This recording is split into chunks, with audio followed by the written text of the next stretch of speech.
Good evening, folks. Hey, Jaded Guy. Hey, Colton, Dev, Ben, VJ Russ, James Sinus, James Sinus, James Inez. Hey, guys.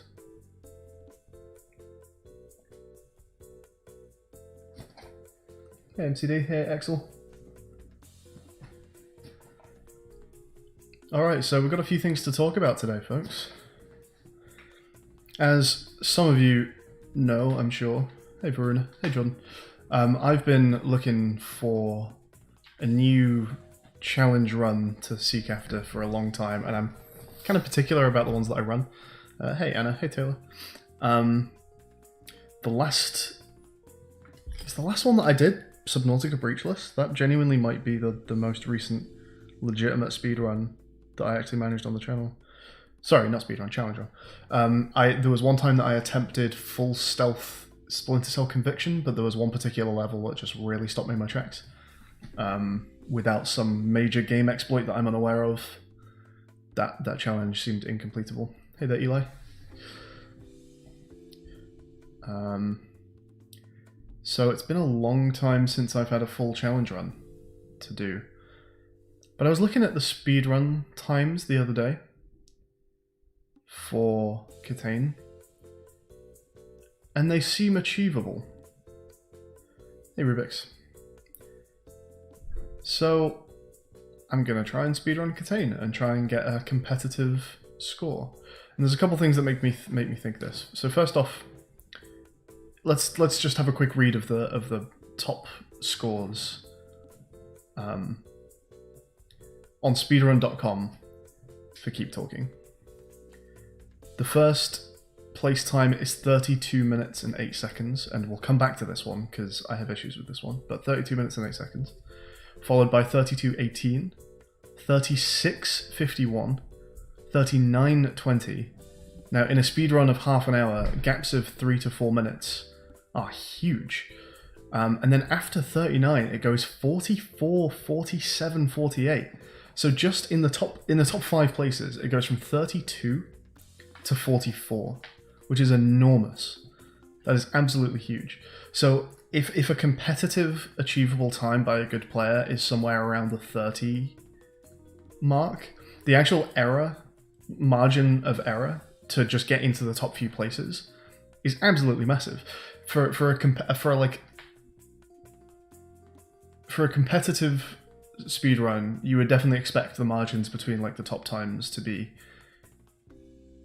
fractions of the overall runtime, not significant percentages, like 10% of the whole run. That's pretty wild. Hey, Eva. So yeah, it seems like it might not be too much work to set a pretty high ranking speedrun time for vanilla KTANE. Let's also take a quick look. Another thing that makes me think that this seems pretty achievable is that there are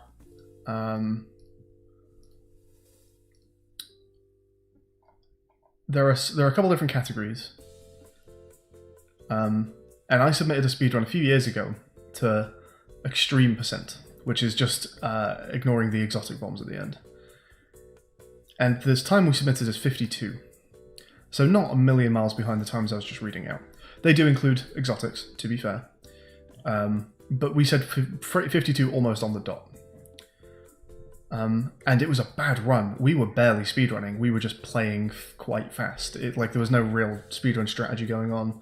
I was using experts. We blew up a few bombs and had to restart them. It's a dreadful run. And it still comes in at 11th. And it's 5 years old at this point. It's not a good run. It's just that it's not a very contested category. So it seems pretty doable. Now, if we look at the any percent as well,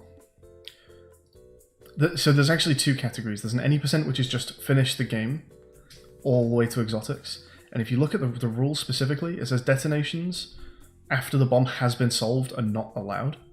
So there's actually two. For some reason they split this into two categories, which I find slightly weird because they're not significantly different ways of playing the game.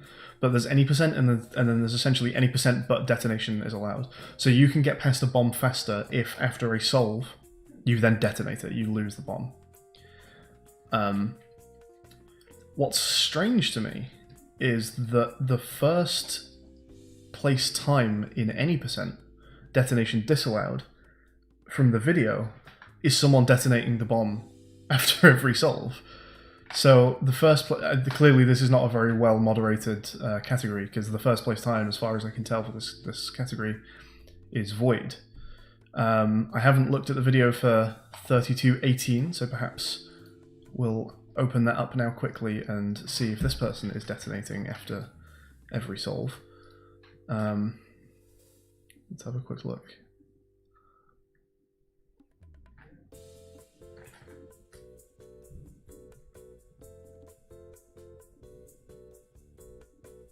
Okay, so this time is legitimate. They're not detonating after every solve. So the first place time of 3208, as far as I can tell, is completely invalid and has just been badly moderated. It's a valid time for all bombs detonation allowed, but the high score for that is actually 25, not 32.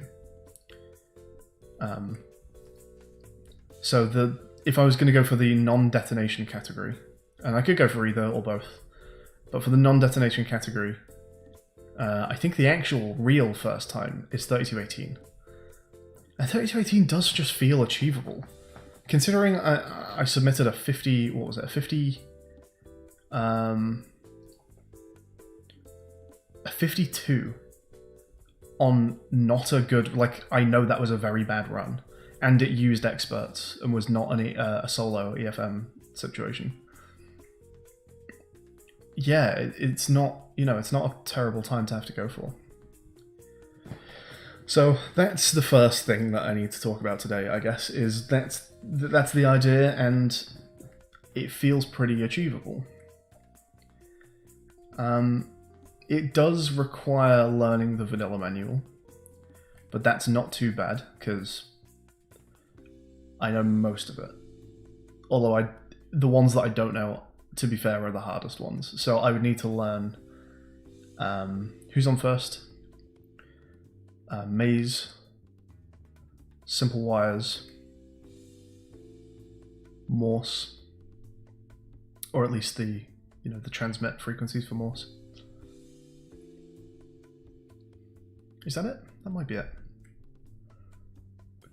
Keypad, kind of. Keypad and memory are both a case of relearn something I used to know, so it wouldn't be too bad. Memory, I would have to scratch up on, but at one point I knew memory, at one point I knew keypad, and they would be relearnable relatively easily. I know the needy knob, in theory. You'll have to use a manual during your runs. Yes, and I don't know if I actually would, because I think any use of a manual is objectively a time loss. But yes, the rules state that since it's completely unverifiable, any combination of like expert help or manual use is just allowed. So I could have like one manual page up next to me, perhaps for something, but to be honest, I think it all just becomes faster when learned. So yeah, there's a couple things that would have to go into speedrunning KTANE. Learning the vanilla manual. Looking for new information and strategy. I don't know how much is going to be viable in terms of learning new information or strategy in this game, because it's not a particularly broken game. There are not many known bugs in KTANE, certainly not like sequence breaking or shortcut bugs that I'm aware of. But there may be some optimizations based on just observing how the game generates puzzles, perhaps, or just little strategies. And they're the kind of thing that I'll be looking for myself, and also, with people from chat or other people in the community. Talking to them might uncover some new strategy as well. So, for example, today, just before the stream, I loaded up a load of mazes. Because as far as I was aware, I knew one maze, and I just wanted to give myself a quick test on it. And I do. I know exactly one of the 9 mazes in the vanilla manual. But I also wanted to find out, can you hit a wall safely, like an edge of maze on the vanilla? And you can. So if I want to go all the way up this column here without counting clicks, I actually can overshoot. so I can just spam and be safe. It's not until I hit a wall, like an inner wall, that I actually get a strike. So I can hit the edges all I like in a maze. So that's the kind of optimization that might be nice, just to make skirting the edges of mazes relatively easy. So this is the one maze that I know. I would have to learn the others. And if I was going to learn anything on stream today, it's clicking. Maybe just having a look at learning some more of the mazes would be a way to go. But yeah, just having some investigations into potential other strategies, or just things to be aware of, is going to be something to take a look at while learning to speedrun. That's a nice one. Hey Green Power, hey David. Hey Max. Don't bother checking if the button is a tap or hold, just tap it. If you get lucky, it's a time save. Yeah, because so the game is timed in. Yeah, that's something else to mention actually. The game is timed in real time, so being on strike time is actually irrelevant, and eating strikes for optimization's sake could be useful. That is one potential strategy. The timer running quickly to reach a button release number faster and that kind of thing could be very useful. Being aware that on a 5-minute bomb, releasing on a 4:59 for the button, it works for blue or yellow is something to bear in mind, I guess. Hey Secret Branch. Or 4:51. A 4:51 release is just a guaranteed correct release on the button.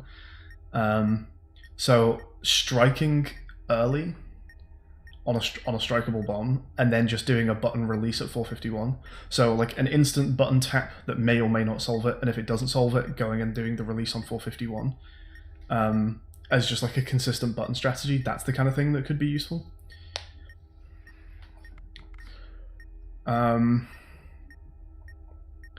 So yeah, I'll be trying to just consider potential time savers while learning how to actually speedrun this game. But yeah, all in all, it just seems pretty achievable. So why not? And I mean, hell, compared to some of the things that I've memorized for this game, learning the rest of the vanilla manual that I don't currently know is not a big ask, really. It probably amounts to more raw data than the Unfair. In fact, almost certainly the Unfair's main challenge was maths more than anything. But not tons more. And compared to like just the things that I knew for the Centurion when I started trying to solo that, it's far less. It's way, way less. So it's definitely like a reasonable amount of information to learn. Reasonable enough that I can actually, you know, keep on top of it just on streams, as opposed to having to spend several hours a day off stream just trying to fucking learn information for the Centurion, which definitely is not something I have the time for these days. So yeah, I think that's like most of the preamble, really. I think I just start learning some stuff today, but yeah, anyone who thinks they have suggestions for strategy, by all means throw it at me. I'll take on as much as I can. Biggest solo besides Unfair. Button sequence was a good one. Nonograms is always a fun one. Melody sequence is probably one of the most impressive looking ones, but I would say to actually do it, technically, it's not too bad. Because it's music, and kind of memorizing music sort of go hand in hand anyway. Like when you actually compare that to just learning to play any other piece of music, it's pretty straightforward. But I bet it looks good if you're not thinking of it in those terms. Button sequence is a good one though. Is there anything as good as button sequence? I guess 2-bits was good. Yeah, maybe 2-bits. The vanilla mods I don't have down right now. Well, let's go through them all, right? So we have 3 wire modules. Simple wires I mostly need to learn. Sequence wires, I'm mostly okay on, but could do with learning a little more for safety. Complex wires, I would have to relearn about half of, but that would honestly take about 2 minutes. Memory requires relearning, but would also not take long. Who's on first is a straight up learn. That module is definitely the scariest on the vanilla manual to solo. Simon says is fine, of course. I'd need to know the transmit numbers for Morse. Password is fine. I guess brushing up on it just to make sure I definitely know every word, but password is fine. Maze, I only know one of the 9. Keypad would be a relearn similar to memory. At one point I knew it, but I'd be iffy on it now.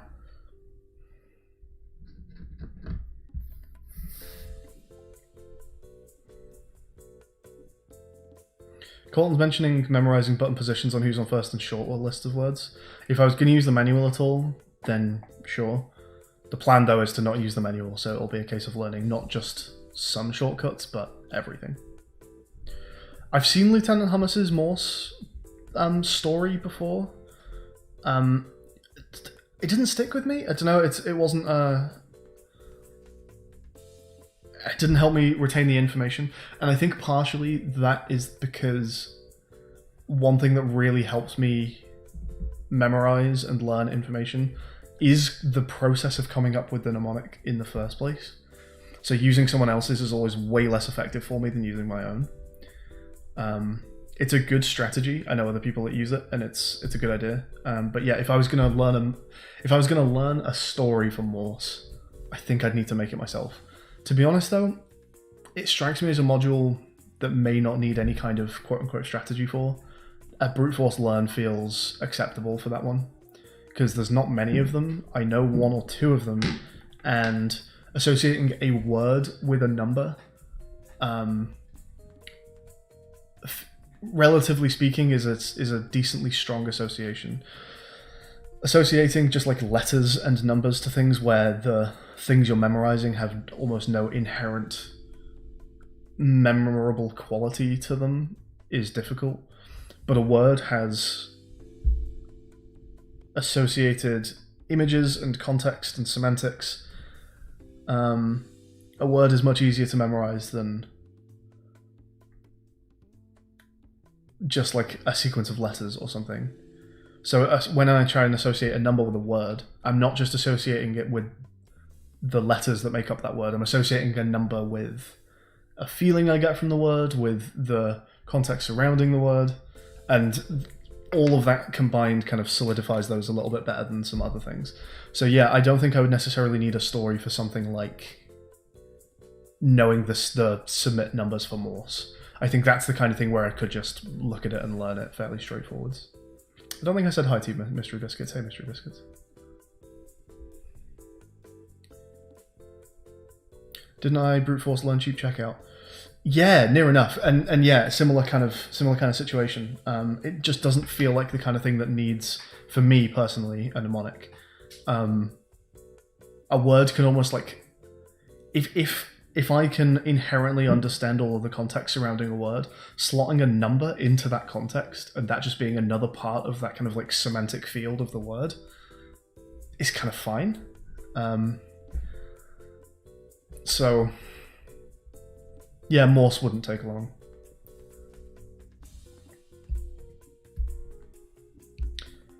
One other thing I think probably to mention before I start doing anything is the idea of splits for a speedrun. I don't know how other people do it. I've tried a split software a long time ago that I had trouble making run properly, but I'm sure there's better split software these days. The problem I have with split software is that I am just terrible at actually hitting it at the correct time. Like when I'm invested in a speedrun, I don't want to be thinking about splitting at the correct moments.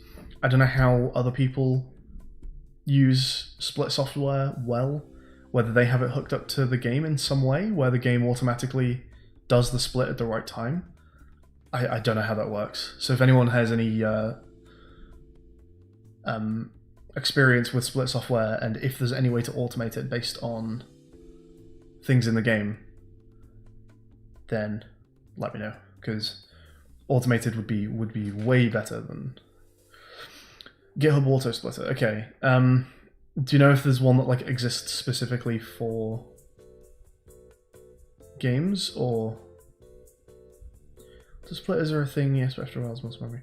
I don't really understand how you would apply an auto splitter to a specific game, but I guess I can look into this. But yeah, if auto splitters are a thing, then good. That's good. Splits are more personal. It's true. It would be nice to kind of show it on screen though. It's nice for people to see how I'm doing compared to my best time. And you know what? It's also nice for just, if anyone stumbles onto a stream, if you just have the split somewhere on screen visually, it's just an immediate indicator that what's happening is in fact a speedrun. So it's just nice as a visual element. Slamming the spacebar is your favourite.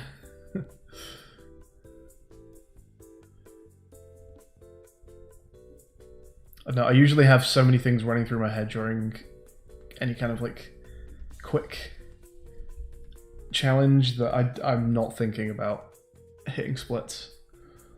I tried using a splitter once a long time ago when I was running KTANE speedruns, like 5 years ago, and I tried a couple anti-chamber speedruns, and I tried to use split software for both, and manual split software, and just couldn't do it. I never ever did the splits.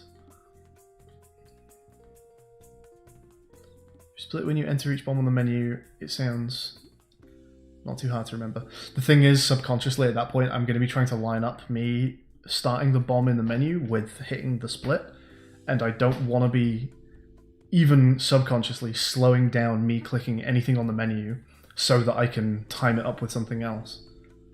I just want to be flying through and not even thinking about the split. I could get Silly or Rex to split for me, but it would be on a delay, right? Because they, even streaming through Discord, would be getting my stream on a couple seconds delay. So yeah, if I can find and get working an auto splitter, that would be nice. So I'll take a look into that. So with all that said, there is some information to learn, and I might as well make a start on that today. So let's take a look at the mazes, because we know one of them. You have roommates, all you have to do is hit a button for you. Yeah, I don't think my housemate's interested in sitting next to me for a couple hours just pressing spacebar. For a game that he is in no way invested in.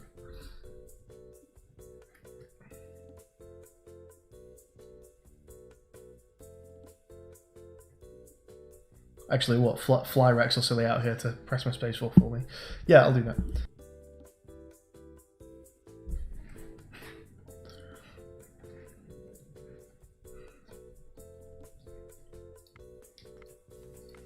Okay, let's see if we can learn a new maze then. So the maze that we know is maze number 3 from the manual. All available experts. Let's find a couple of those and just give them a go. And then we'll go from the top and see if we can learn a new one.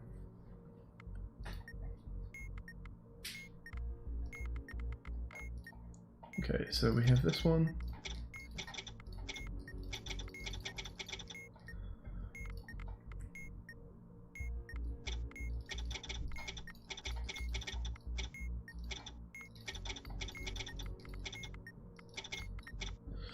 These buttons are finicky.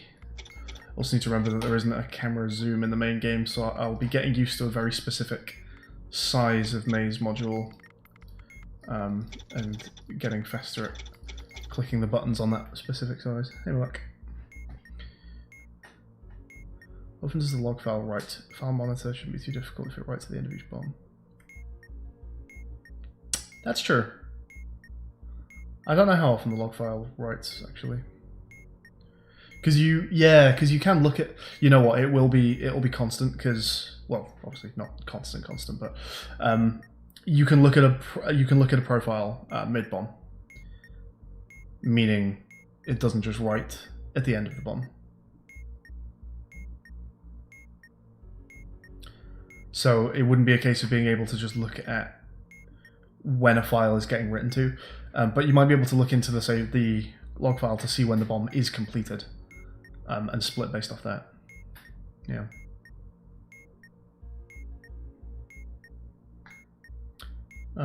Okay, so we know this one.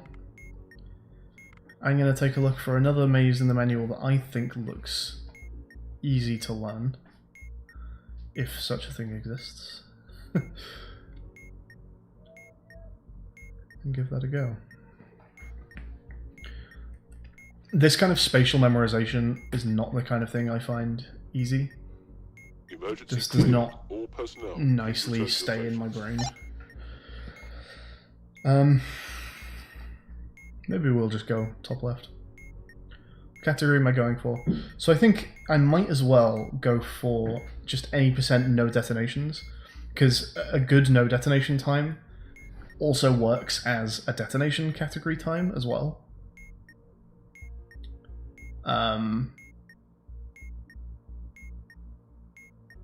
So why not just start there? And then if I get good, I can start incorporating the detonate after solve to speed things up a little bit. But yeah, so the any % non-detonation. I'm not going to bother with hardcore % because it's not the whole game, and I also have a time on hardcore % that I don't care particularly to try and improve. Although, funny story, the reason that we submitted a time to hardcore % and not any % when we did that 5 years ago is just because we all completely forgot that exotic existed. We even discussed before that run that we were going to do the exotic bombs, and we did it. We did our 52 minutes, we got through to I'm hardcore, we did it, and then we all just kind of celebrated and closed the game. And then we were all like, oh wait, we didn't do the exotic bombs. So that was the original plan, but hey. Yeah, okay, so top left is this boy. So let's have a little look at this maze. It's mostly split into two halves down the dead center. I guess that's kind of nice. There's this sort of snaky shape towards the top left. The full left side is just an entirely linked column.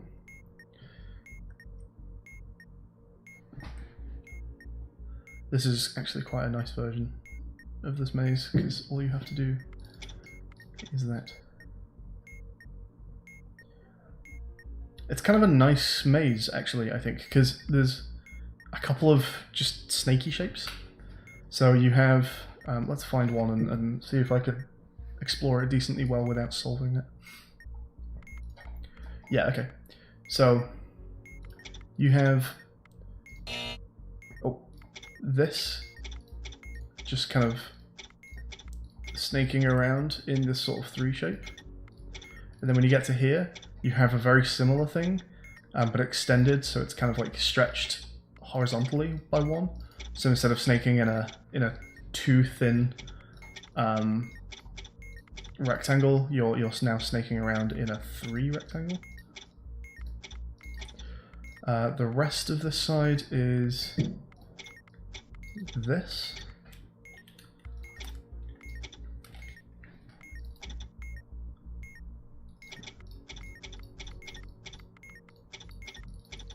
Okay, let's find another one of those and see if I can actually just do it now without thinking about it, because I think I know that maze now. Okay, so we can go here.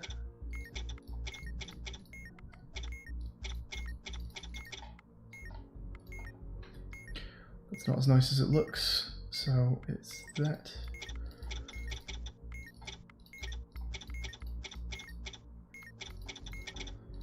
Okay, I think we know that maze. Picking up this bomb is difficult because its hitbox is so strange.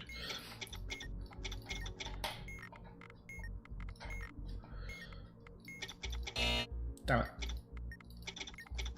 Yeah, okay.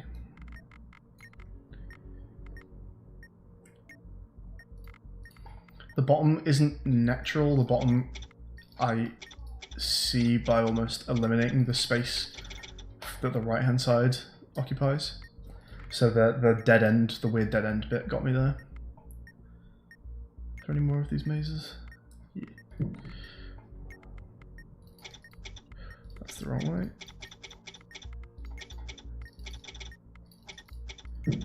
No, it was the right way. Ah, fucking hell.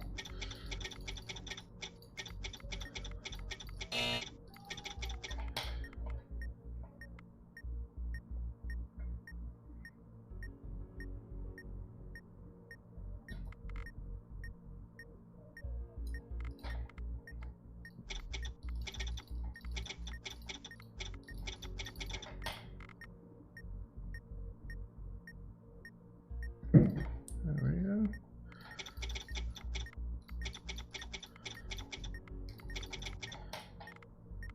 Okay, that seems like it's 2 mazes done.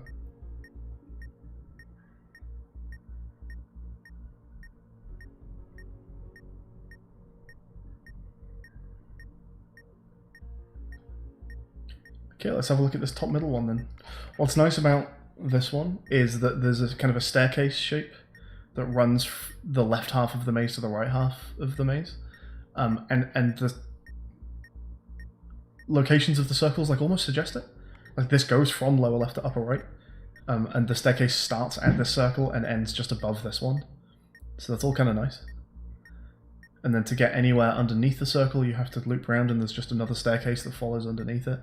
This one spatially also is kind of nice. And then it does this here.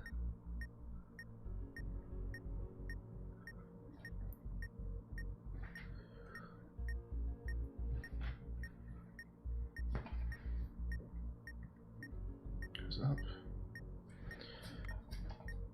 Okay, so go down. Have that. We have to go down and round. Yeah, okay. Hey Tim. So far so good. We've learned a new maze. 2 new mazes by the looks of things.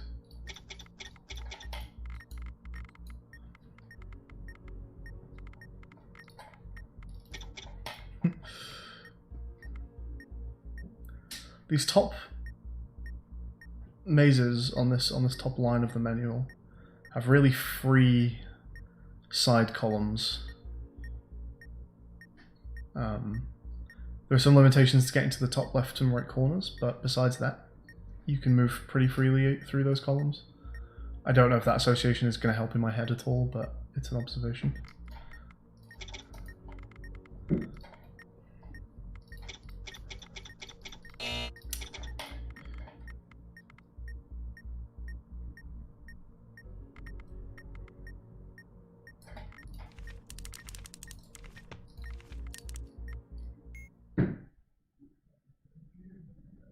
Full Simon says, just strikeless. I also only know strikeless, but that's all that's needed.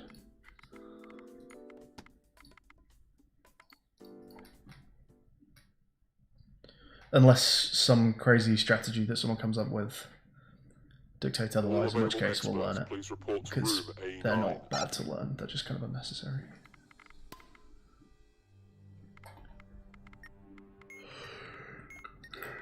Okay.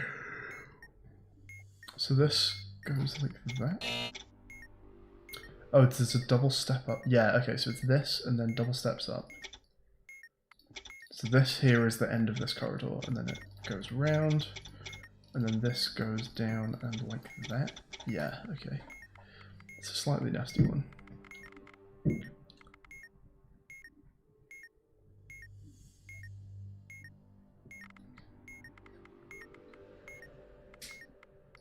Okay, so we're going to do a bit of that.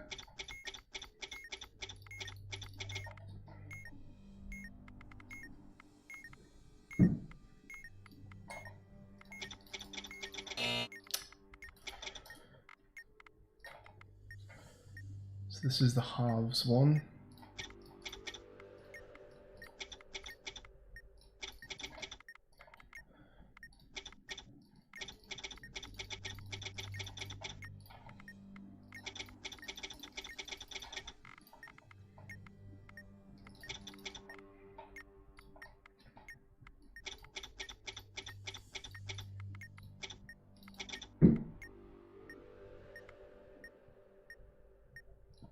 That.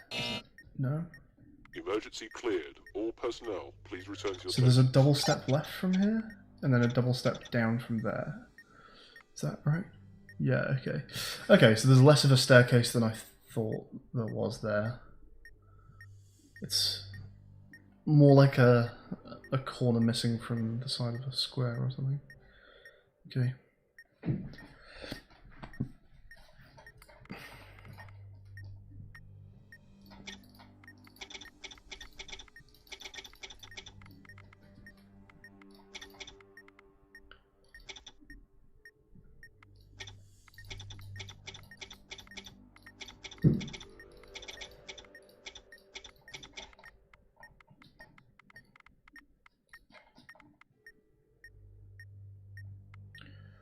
That's up here, around the snake.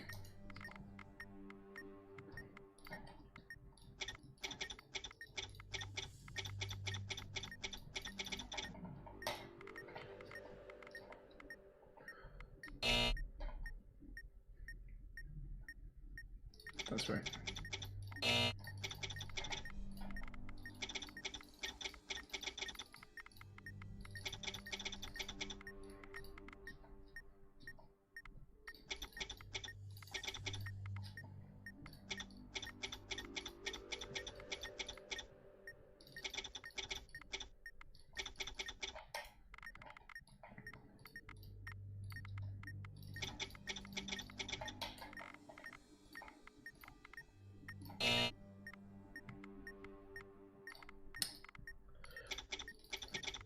Never feel like that corridor hooks as low as it does. And now I'm just thinking of the wrong maze entirely.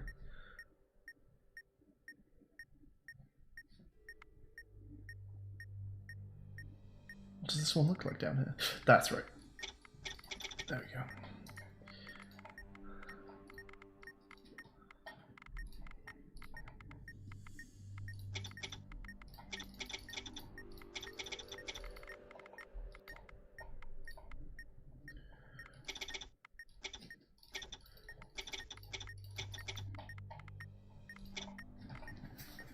I wonder whether to just start running the normal sized bomb to get used to the size of the modules as well.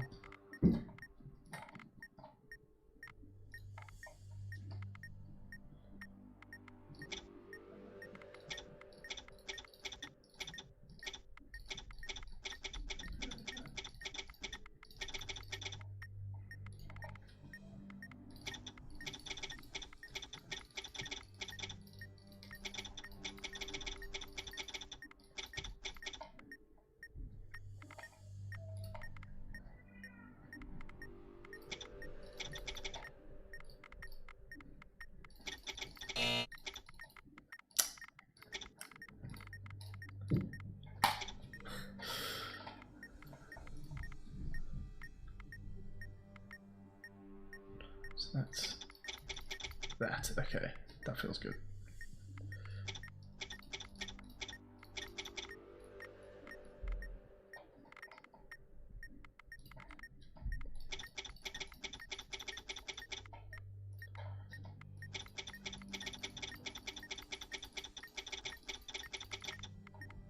That was a fast one. That might be one of my fastest ones, actually.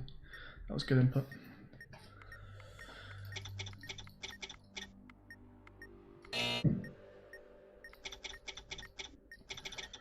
The direction that this kind of snakes in still gets me occasionally. I guess that's just something I'll get used to.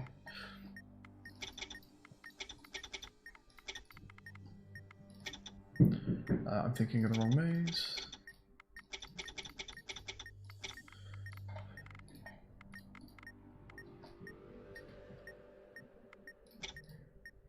I'm thinking of the wrong maze.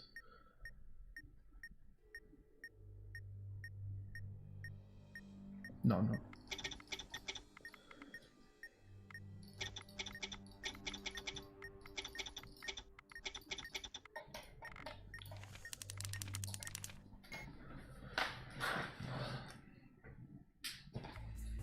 So that's a third of them. I don't know if I would say they feel particularly solidly ingrained, but it's a start. I think I'm going to run one more of those, just solving the ones that I know there, and then we'll see if we can do the next one. All experts, please report to room A9.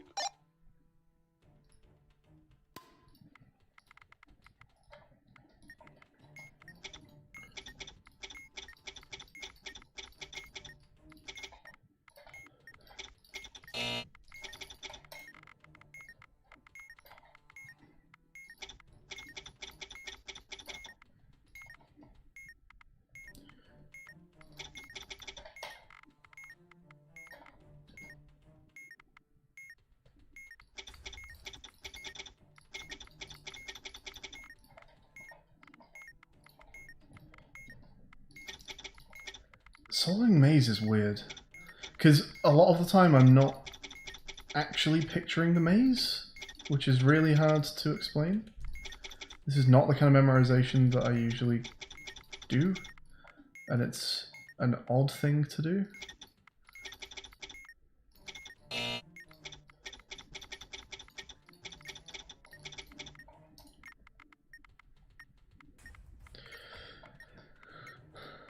So it's not particularly clean at the minute, but learning the shapes is certainly the important part right now.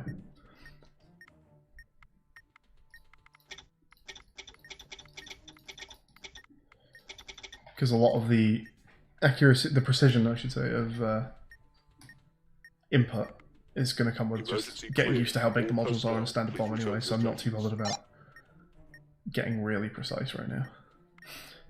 That is...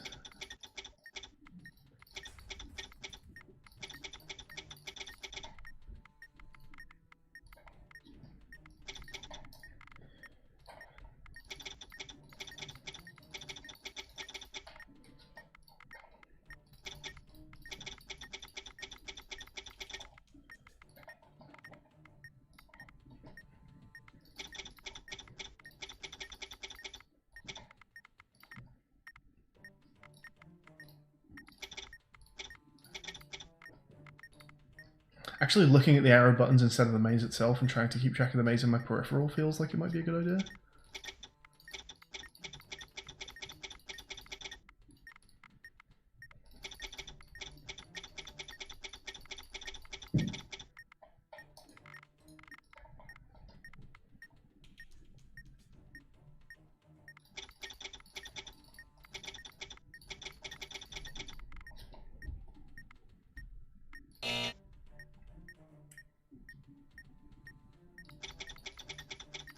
Wrong maze.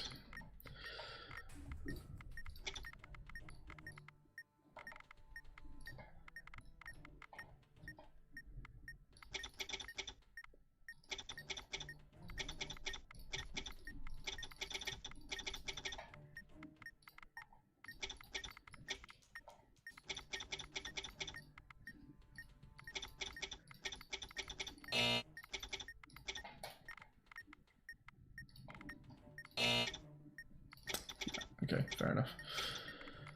That was just remembering this corner wrong.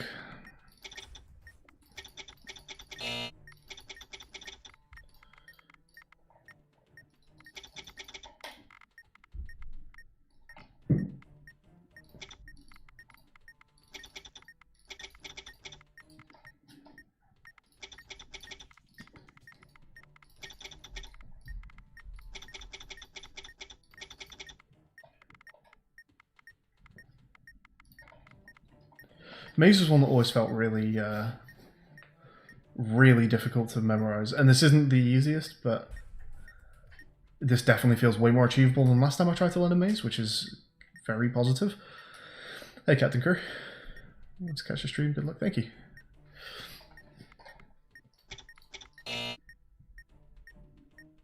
Wrong maze.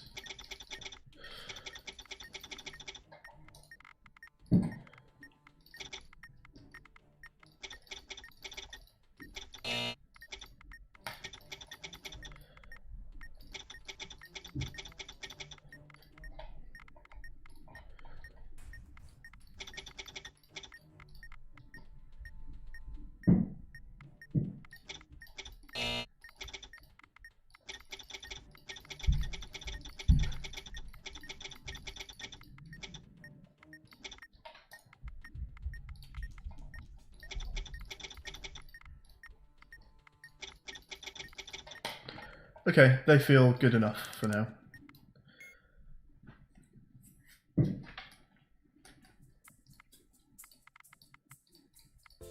So that's the top line of mazes. KTANE auto splitters for live split have already been made. All available experts, please report to room Nice one, A9. thank you. I'll have a Google for that. Cheers, mystery. Let's take a look at the column 1 circles. So this module's, I want to say spatially quite nice. This maze, excuse me, is quite nice. Because it's a lot of just like horizontal spaces with the long left side joining everything up together.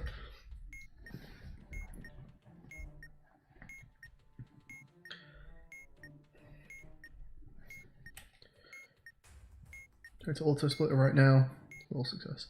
Yeah, it's something I will definitely investigate off stream. I don't want to bore everyone with that. So there's a 5x2 area at the bottom of this module. Didn't actually mean to solve that. I wanted to just go exploring, but this here is... That's not the correct maze. What am I doing? This area here is all linked in just like a little rectangle. And then there's this area up here. To get from one side to the other, you have to take a long snaking path up like that. And then once you hit the top, it's a very linear maze actually. There's not a lot of branching going on, which is good.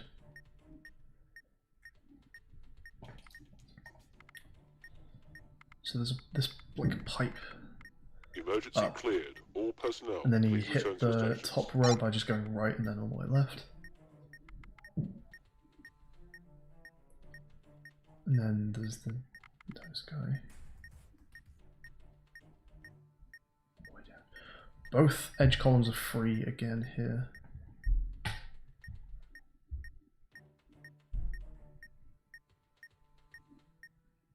Hey Elias. Hope you're well too, fella.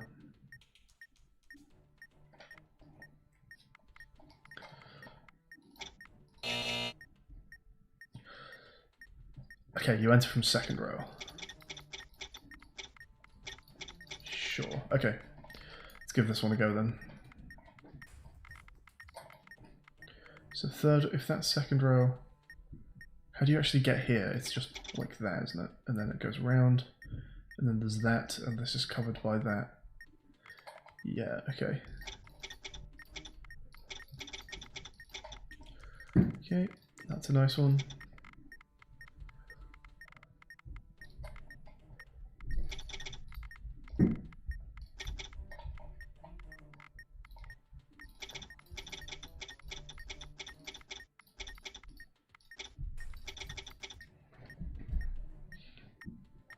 Okay, that one feels pretty easy.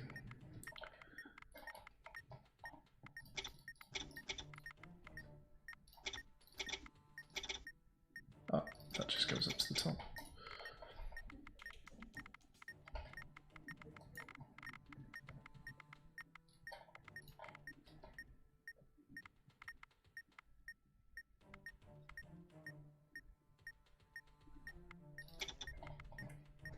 So it's 2 and 4 that you can go down from the right hand side.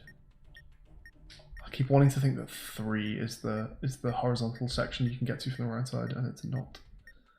It's 2 and 4. That corridor points at the circle, I guess is one way to think about that.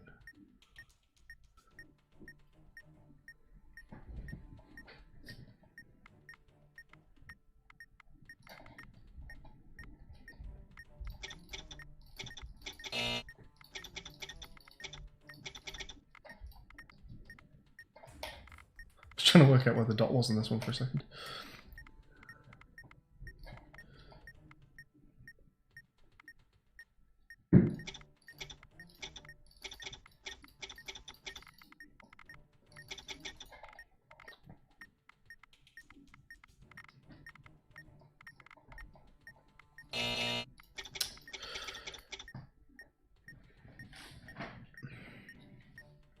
This bend that goes from the left column into the second row is occupying more space on the actual module than it feels like it should be in my head.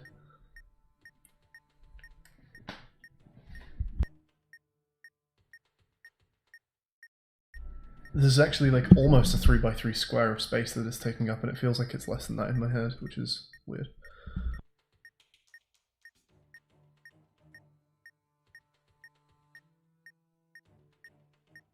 Nice, Verena. I'll take a look at that.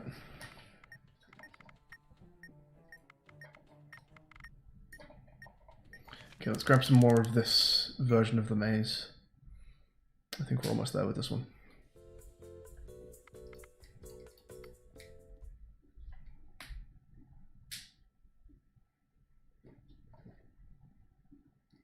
All available experts, please report to room A9.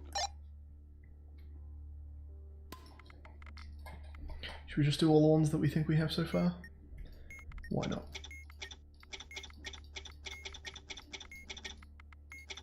Let's really push the boat out.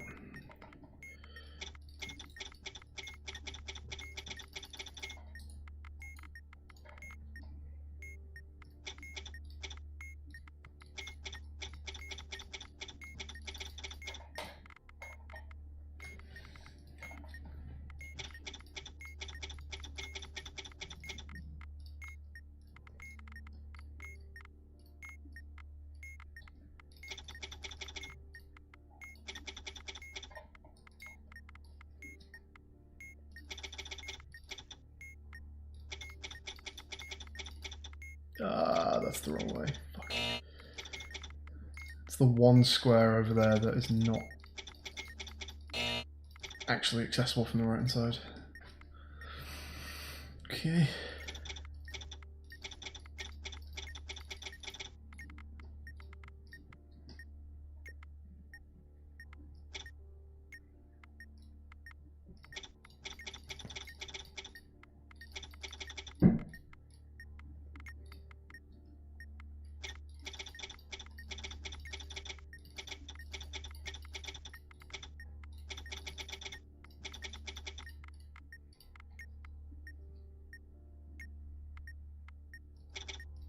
It's just that, right?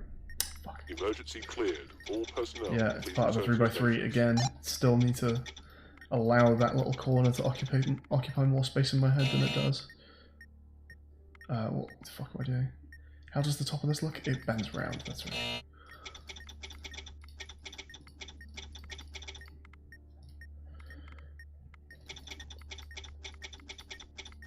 That's the wrong way.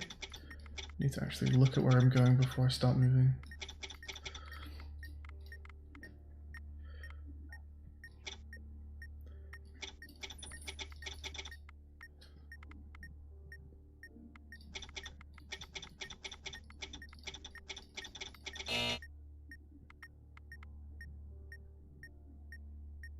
I'm getting this confused with column 1 now. This, because there's a similar thing going on with both of those mazes where that bottom left corner is kind of just separated from the rest of the maze.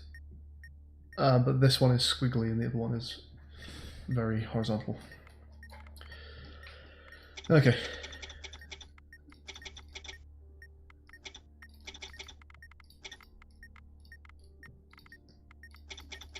That's a nice one, thank you.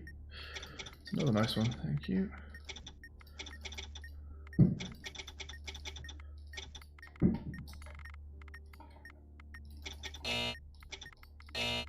Christ.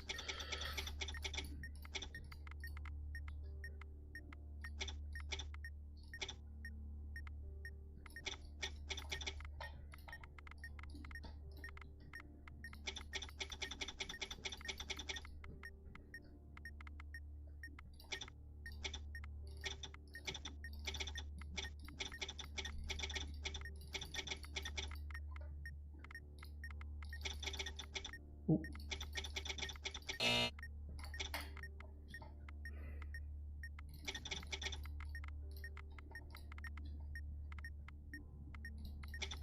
That's a long one. Oh, Jesus.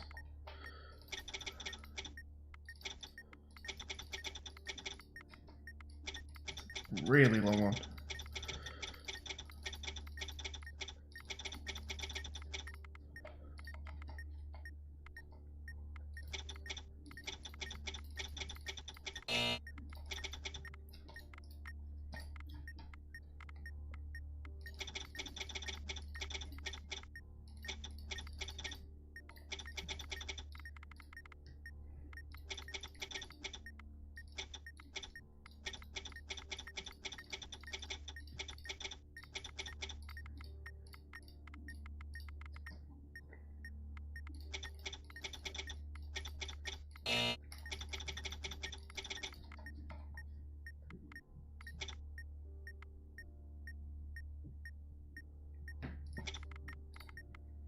Again, just in my brain, that is just not part of that top left corner. That really screwed with me. I was just like, that's not accessible in this maze.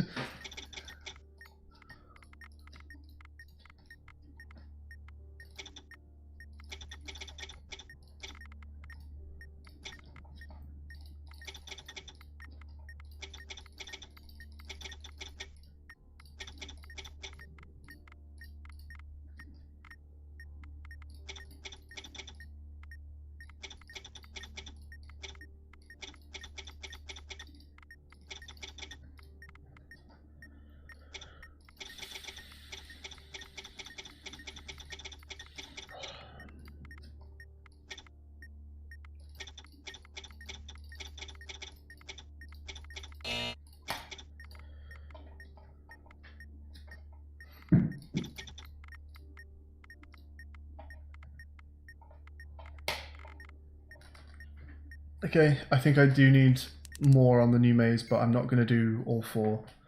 I'm just going to go for another bomb that just has the 4th one. Let's see the manual. Hey, GG. Yeah. Because it's impossible to verify what people are using, they just say yes. I'm probably going to say no for personally for a couple of reasons. It, number 1, just feels like more of a purist run, like I would like to be able to say that I soloed it all. Number 2, it seems just faster, to be honest. Not having to read stuff is just, it's just quicker, almost objectively, I think.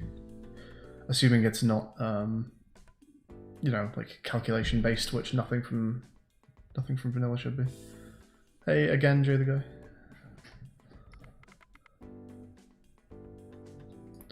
Okay, so let's try just maze number 4 again here. So that's the column 1 ones. Because that top left corner, well, it's a quarter of the maze and it just doesn't feel like it. Please report to room A9.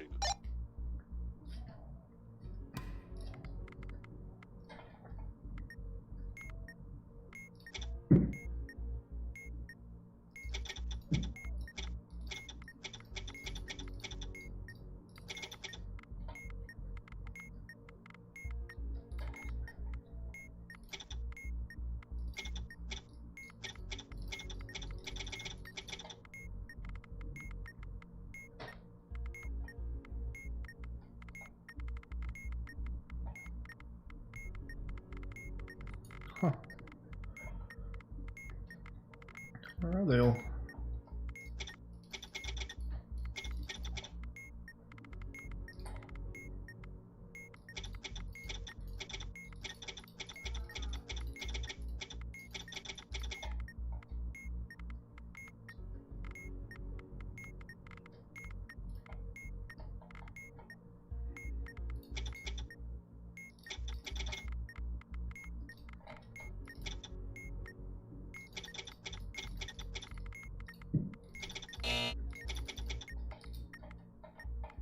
That's all of them on this bomb. Okay, I think I'm a little happy with that.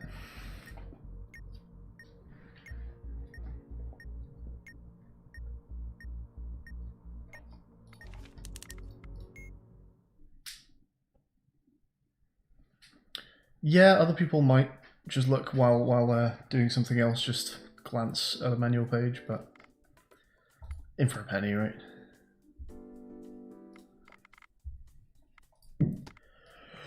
Okay, that's 4 out of the 9 done. I'm not sure I like the look of the next one. A9.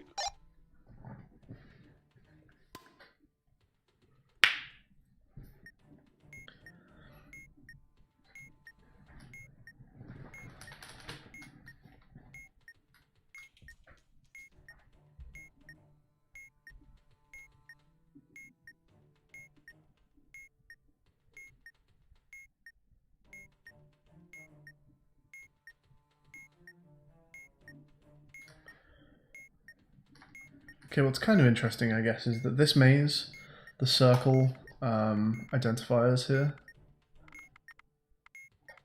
which are these, are exactly the same, you know, distance and stuff from each other and direction as these two, just frame shifted. And in this example, the entire top row is free, and in this example, the entire bottom row is free. So the opposite side to two circles that look like this are a free row, and hopefully that is enough that the rest of the maze kind of latches onto that from in my head.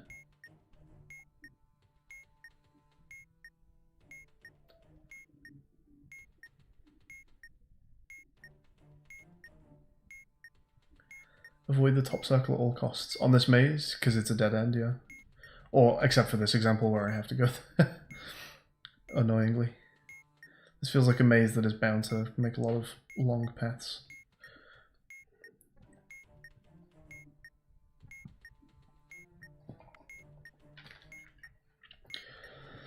So there's almost like a little snubby T shape that is only accessible in the top half of the maze. So you have all of this. And you can also reach these two here. And then you can get to here. Cleared. All personnel, please return to your stations. And this is like a Z shape.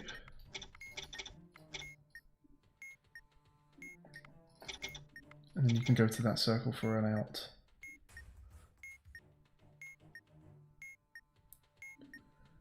Okay, let's try that again. So we can go to here.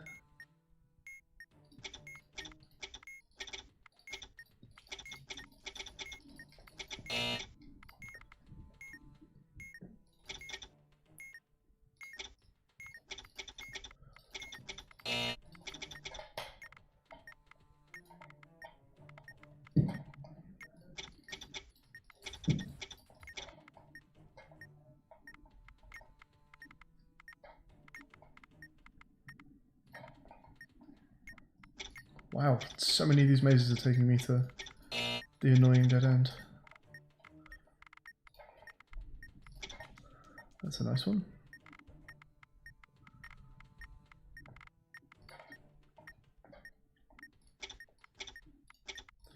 And again, wow.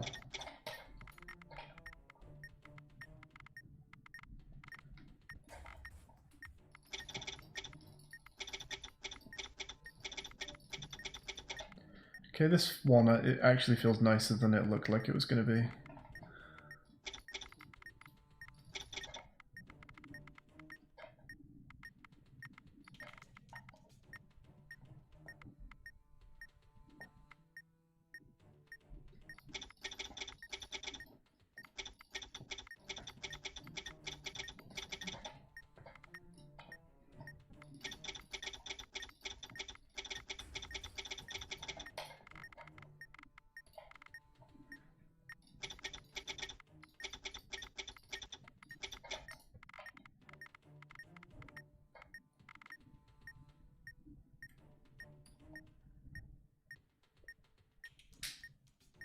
Finding a maze annoying is good to remember. To be fair, yeah.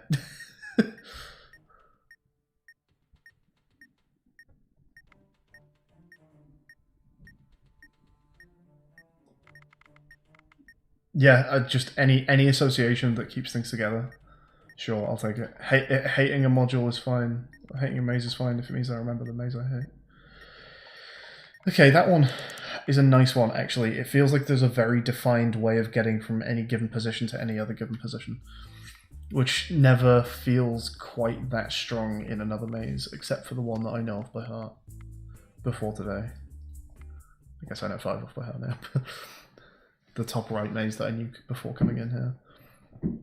So let's do probably one more bomb of just these, and then maybe a bomb of all the 5 that I currently know.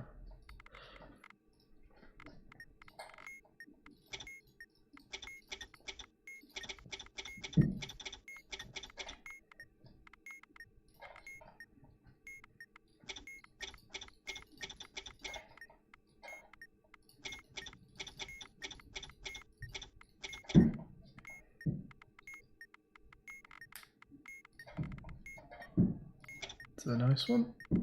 It's another pretty nice one.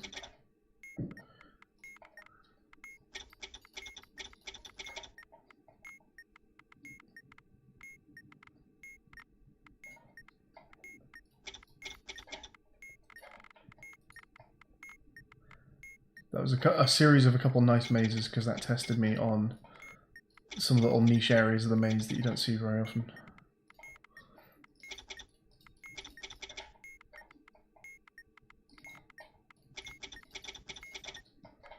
So just making sure I know exactly where some of those dead ends are was nice.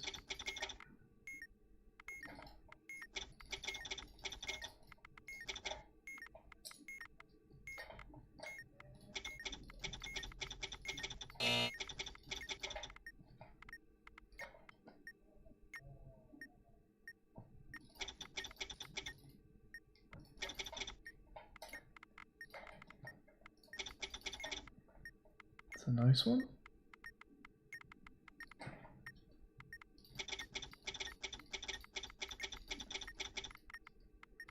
Emergency cleared. All personnel, please return to your stations.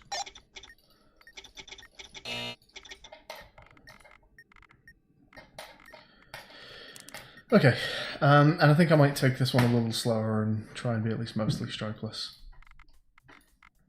But yeah, in theory, we should be solving 5 mazes here. I get the feeling that maze 4 might have slipped slightly. I don't know how much I'm going to be recalling that one. No, thinking about it, maybe not. All available experts, please report to room A9.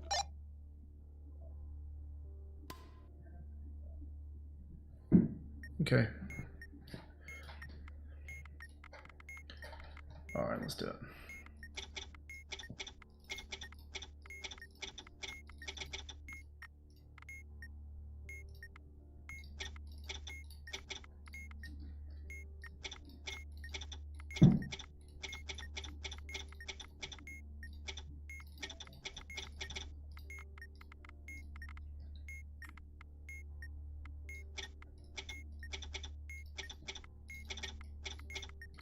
Didn't feel confident solving that one.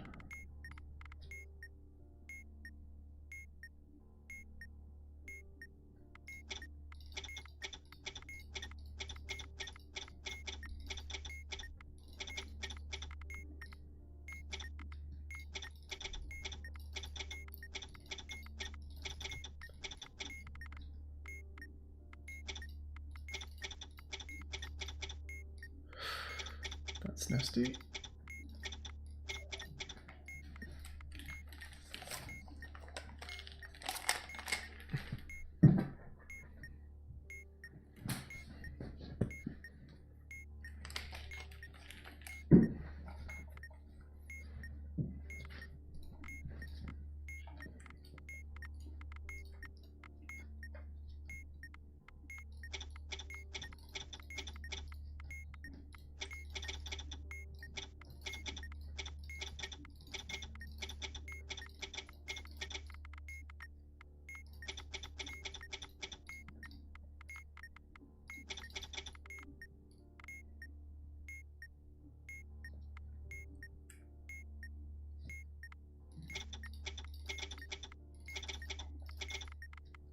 Emergency cleared. All personnel, please return to your stations. Again, that's part of the corner that doesn't feel like it's part of the corner.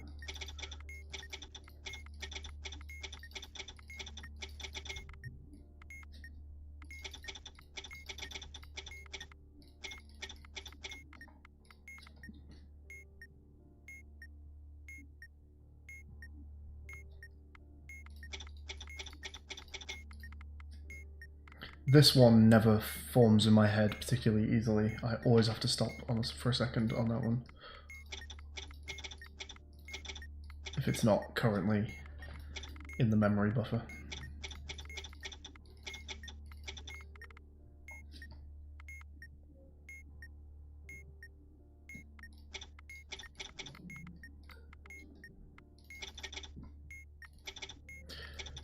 Let's look where I'm going before I start moving.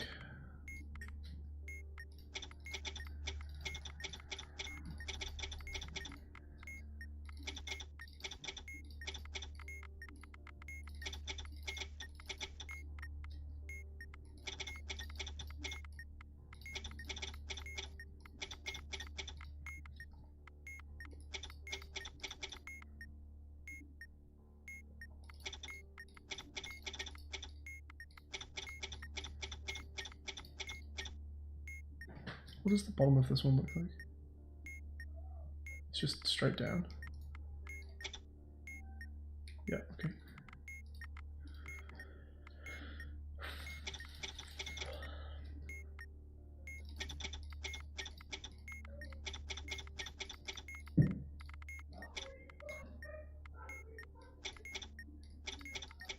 Ah, fuck. It's doing so well.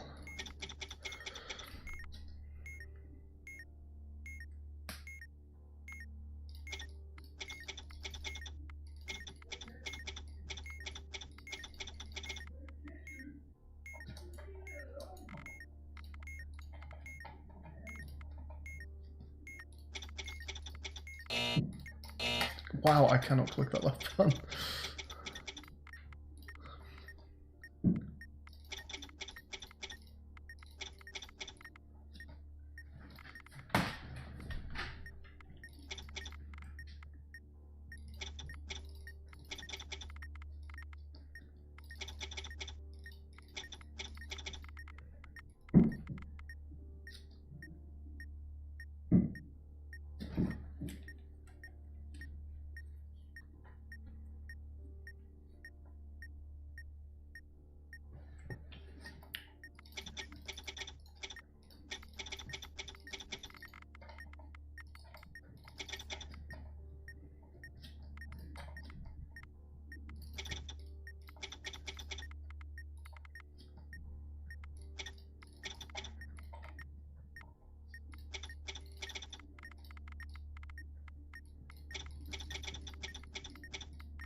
Nice.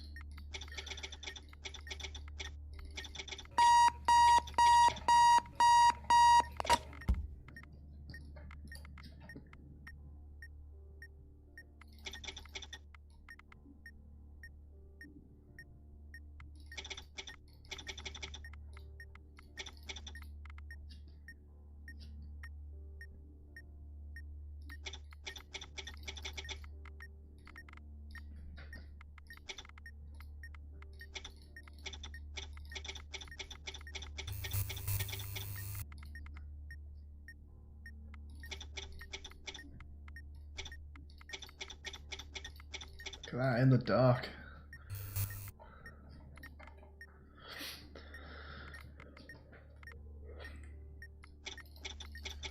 I got that corner one a little faster this time. I realised where it was. Wow, cannot click left again.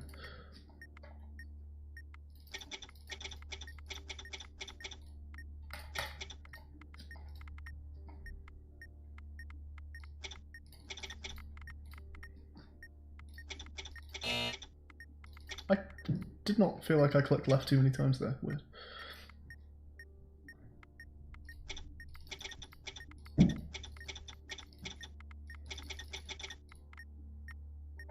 Okay, alright. That's... Hey, Festus. Hey, Smart. Okay, that's 5 mazes done, and feeling relatively confident. I think I want to let those settle, percolate a little bit before trying to remember the other half. That feels like a good place to stop with mazes. That's double click sometimes. It could have been that. Yes, it is this mouse. I mean, it's clicking fast, so it's possibly just a miscount, but sometimes I know when I'm overshooting, and that was a rare occasion where it felt like I was on.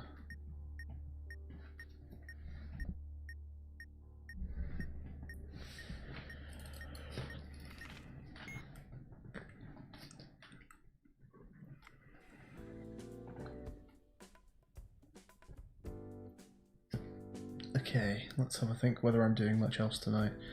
I think before I close up, I might just talk about probably the long-term goal here. So we're going to be learning, obviously, the rest of the vanilla stuff. I may at some point try and set just like a benchmark of how long a campaign run takes me right now.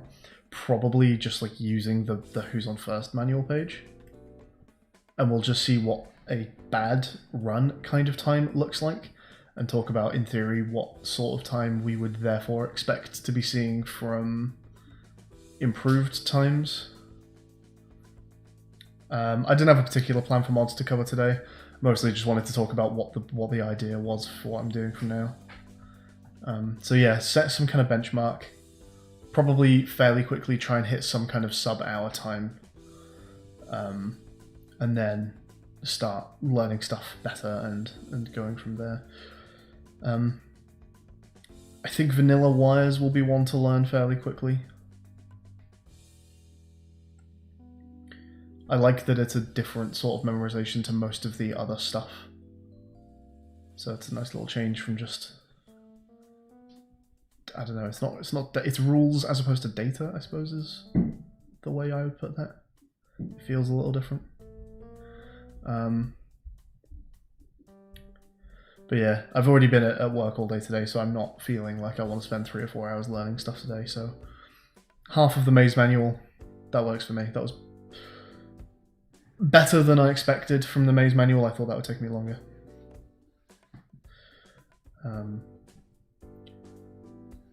But yeah, with a couple manual pages to look at, just EFMing the campaign and seeing how long that takes will be something I think I do relatively quickly, and then we'll start knocking time off from there. And I'll get some split software going as well. This isn't the plan for Thursday's stream. Thursday's stream will be something else, and then after that, this will be one of the things I'm aiming for. There's another challenge that I was starting to think about as well, and I could maybe take suggestions on this, although I think I know the first game that would maybe be an applicable candidate for the challenge. But again, I've just been thinking a lot about the next challenge to do with this channel recently, because it's been so long since I've had one and I'm getting really annoyed by it. And this one works. I like the speedrunning thing. But another one is Blindfold Play-Throughs. One of the most fun things that I've ever done in a game, and I mentioned this in episode 2 of Lesson Learned, and I wasn't joking when I said this is one of the most satisfying and fun things I've done in games, was playing Dark Souls 2 blindfolded with my cousin, where one of us would be a guide directing the other person, and the other person had to play blindfolded. And beating bosses in Dark Souls blindfolded is so fun.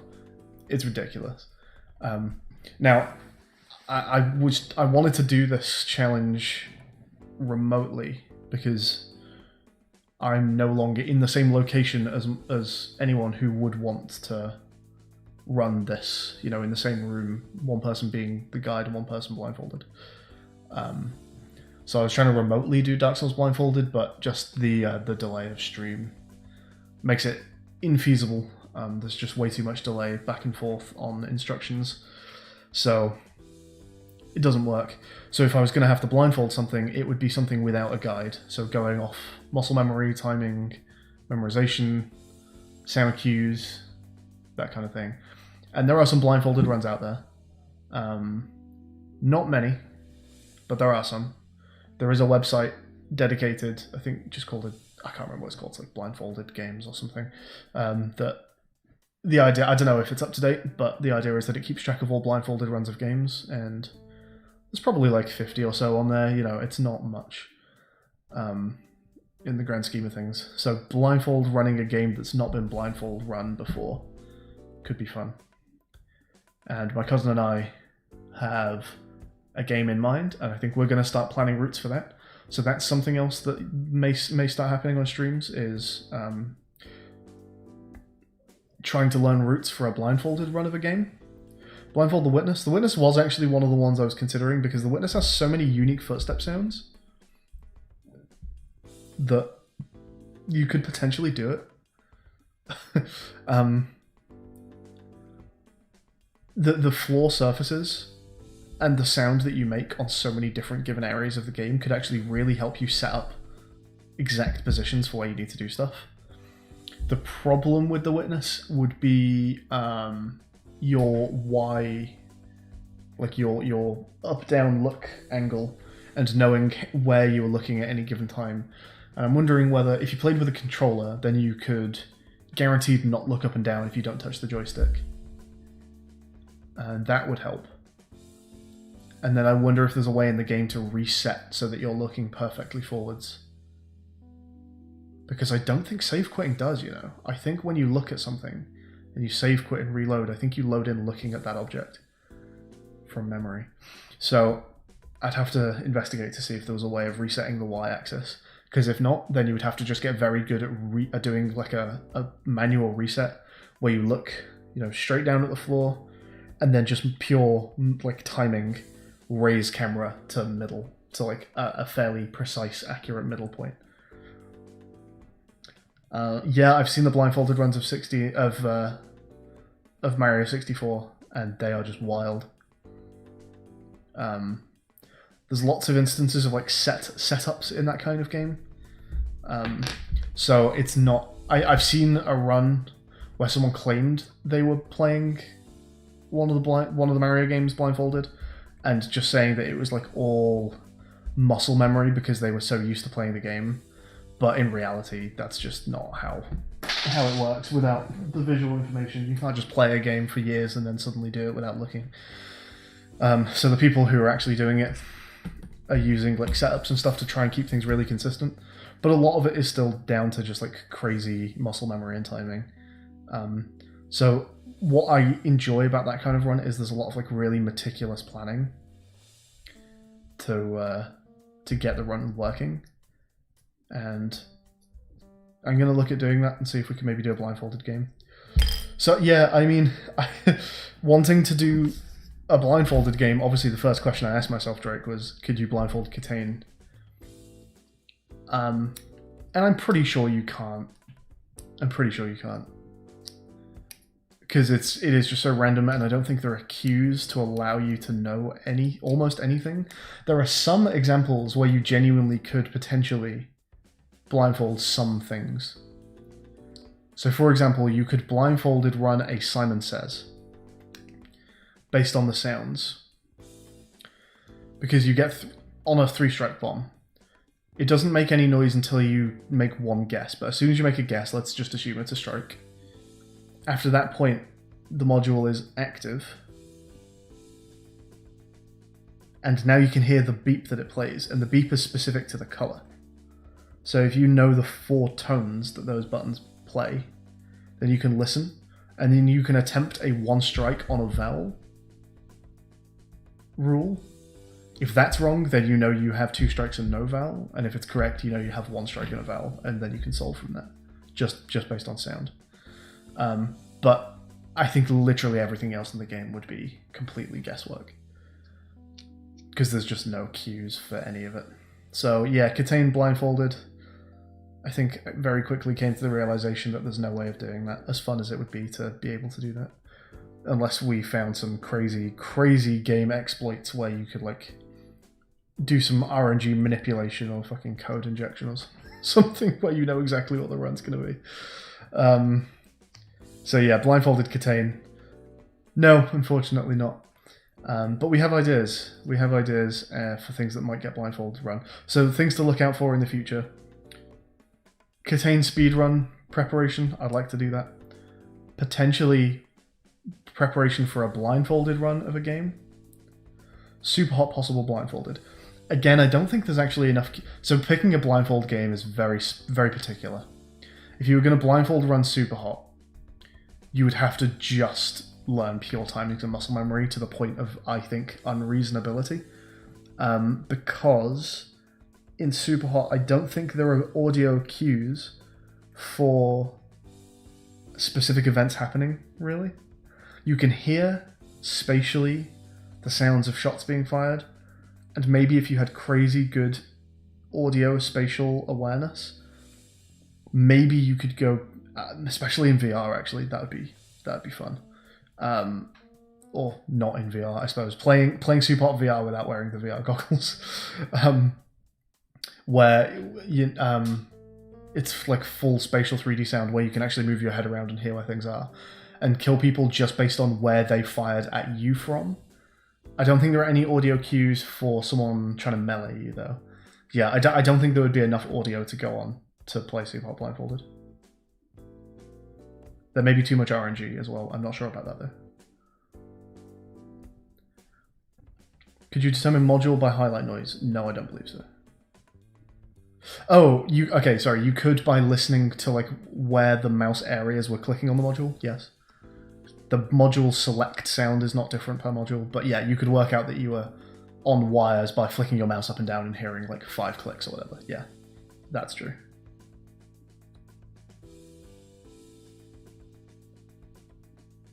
So yeah, KTANE Blindfold is out, I think. But yeah, things to look out for. KTANE speedrun stuff, maybe a blindfold thing. And on Thursday, I'm going to play GeoGuessr with my mum, which I did many months ago. We did one session. We had fun playing that. Although I think we got stuck in Russia a lot, which is always nasty. But yeah, 2 days from now, I'm going to play some GeoGuessr with my mum, so keep an eye out for that as well. Yeah, so finally, after a very, very long time of not really knowing what to do with my streams, I think I've got 1 or 2 new ideas for challenges that I'm down with, so expect some more of that in the future. GeoGuessr Blindfolded. It also went through my head just how hilariously unplayable that is. GeoGuessr Blindfolded gives you 0 information. And not only does it give you 0 information, but even if somehow you found a strategy for working out where you were blindfolded, you'd then still have to accurately click on the map blindfolded to make your guess. So, yeah. GeoGuessr again, not quite. But yeah, thanks for watching, folks. We got some vanilla maze stuff done today, and I'll be back at some point to learn some more. And we are going to set a speedrun time on KTANE. A top 10 at some point, I think, is almost certain, and we'll see how high we can push it, because the times are not very competitive. It's definitely doable. So yeah, thank you for watching, folks. I will see you all on Thursday for some GeoGuessr with my mum. Bye, guys.